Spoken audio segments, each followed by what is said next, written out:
Ahmedabad plane crash દુર્ઘટનાની ઉચ્ચ સ્તરીય committee કરશે તપાસ। દુર્ઘટના સર્જાવા પાછળના કારણોની તપાસ માટે કમિટીની રચના કરાઈ છે। એર ઇન્ડિયાનું પ્લેન ક્રેશ થતા 269 લોકોના મોત થયા છે। તપાસ કમિટી એસઓપી અને માર્ગદર્શિકાની તપાસ કરશે, સમીક્ષા કરશે। ભવિષ્યમાં આવી ઘટનાઓને રોકવા માટે પણ પગલાં લેવાશે। આવી ઘટનાઓને રોકવા નવી એસઓપી બનાવવામાં આવશે। તપાસ કમિટી એસઓપી અને માર્ગદર્શિકાની તપાસ કરશે, સમીક્ષા કરશે। ભવિષ્યમાં આવી ઘટનાઓ રોકવા માટે અનેક પગલાં લેવામાં આવશે। નવી એસઓપી બનાવવામાં આવશે। જે નિર્ણય કરાયો છે અને જે આદેશ આપવામાં આવ્યો છે, કારણ કે 269 લોકોના મોત નીપજ્યા છે। તપાસ કમિટી એસઓપી બનાવશે અને સમીક્ષા કરશે। જોકે એક કમિટીની રચના પણ કરવામાં આવી છે, તપાસ કરી રહી છે તે કમિટી। ત્યારે અમદાવાદ પ્લેન ક્રેશ દુર્ઘટનાની ઉચ્ચ કમિટી હવે તપાસ કરશે। દુર્ઘટના સર્જાવા પાછળના કારણોની તપાસ કરવામાં આવશે, સમીક્ષા કરવામાં આવશે। નિરીક્ષણ તો કરી જ રહી છે, ઇન્વેસ્ટિગેશનની ટીમ પણ હાલ સ્થળ પર છે।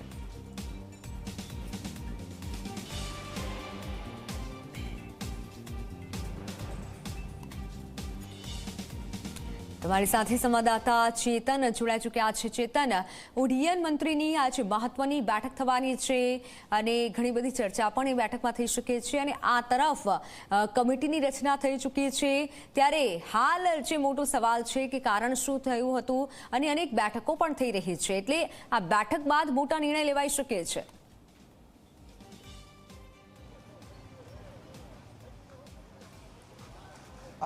જી બિલકુલથી અમદાવાદ એરપોર્ટ નજીક જે રીતે વિમાન ક્રેશની દુર્ઘટના બની હતી, જેમાં 250થી વધુ જે લોકો છે તે લોકોના કરુણ મોત નીપજ્યા છે। હજુ પણ સત્તાવાર રીતે જે મોતનો જે આંકડો છે તે આપવામાં નથી આવ્યો, પરંતુ આપ જોઈ શકો છો નવી સિવિલ હોસ્પિટલના બહારના સીધા દ્રશ્ય છે, જ્યાં કોઈ પણ વ્યક્તિ અંદર ન ઘૂસે તે માટે પૂરતી તકેદારી રાખવામાં આવી રહી છે। જે રીતે આ ઘટના બની છે, 250થી વધુ લોકોના કરુણ મોત નીપજ્યા છે। ત્યારબાદ ઉડ્ડયન મંત્રી રામમોહન નાયડુની અધ્યક્ષતામાં એક મહત્વની બેઠકનું આયોજન હાથ ધરવામાં આવ્યું છે। આ જે બેઠક છે તે દિલ્હી ખાતે 10:30 વાગ્યાના અરસામાં યોજાશે, જેમાં ખાસ કરીને વાત કરીએ તો નાગરિક ઉડ્ડયન જે સચિવ છે, ડીજીસીએના મહાનિદેશક, ભારતીય વિમાનપત્તનના અધિકારીઓ અને મંત્રાલય તેમજ સંબંધિત વિભાગના જે વરિષ્ઠ અધિકારીઓ છે તે આ બેઠકમાં હાજરી આપશે। આ સાથોસાથ વાત કરીએ તો ડીજીસીઆઈએ જે રીતે એર ઇન્ડિયાની તમામ જે ફ્લાઇટો છે તે તપાસનો આદેશ આપી દેવામાં આવ્યો છે। આ ઉપરાંત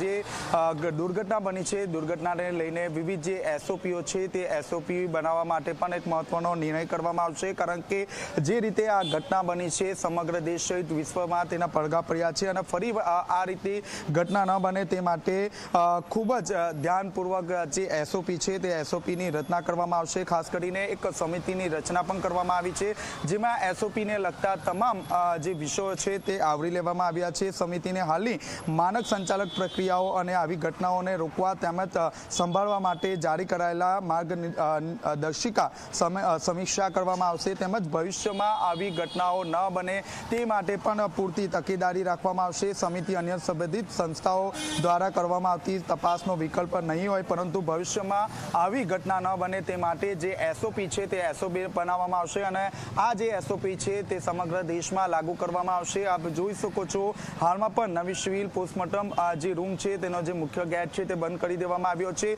એવી પણ ચર્ચાઓ ચાલી રહી છે કે જે પણ મૃતદેહોના ડીએનએ મેચ થઈ ગયા છે, તેમના બપોરે 12 વાગ્યા બાદ જે મૃતદેહો છે તે તેમના પરિવારને સોંપવામાં આવશે। અને હાલમાં પણ આપ જોઈ શકો છો જે હોસ્પિટલ વિસ્તાર છે તેમાં પોલીસ બંદોબસ્તથી કોર્ડન કરી દેવામાં આવ્યો છે, એટલે કે આજે બપોર બાદ જે મૃતદેહો છે તે જે તે પરિવારને સોંપવામાં આવશે। પરંતુ બીજી મહત્વની વાત એ છે કે પૂર્વ મુખ્યમંત્રી વિજયભાઈ રૂપાણીનો જે રીતે ડીએનએ ટેસ્ટ માટે તેમની બહેને આપ્યું હતું, હજુ સુધી મેચ નથી થઈ। જરૂર જણાશે તો વિજય રૂપાણીના જો પુત્ર છે તેમનું પણ ડીએનએ મેચ કરવામાં આવશે અને વહેલામાં વહેલી તકે જે વિજયભાઈ રૂપાણીનો જે મૃતદેહ છે તે તેમના પરિવારને સોંપાય તે અંગે કામગીરી કરવામાં આવશે। રાજકોટ ખાતે વિજયભાઈ રૂપાણીની તમામ જે વિધિઓ છે તે વિધિઓ કરવામાં આવશે। હાલ તો જે રીતે આ ઘટના બની છે સમગ્ર દેશ દુનિયામાં ઘેરા પ્રત્યાઘાત બન્યા છે અને ખાસ કરીને વાત કરીએ તો જે બ્લેક બોક્સ છે બ્લેક બોક્સ પણ કબજે કરી દેવામાં આવ્યું છે. હવે બ્લેક બોક્સ જ્યારે ઓપન કરવામાં આવશે ત્યારે ખાસ કરીને આ જે પ્લેન ક્રેશ છે તે પ્લેન ક્રેશનું સચોટ જે કારણ છે તે જાણવામાં આવશે.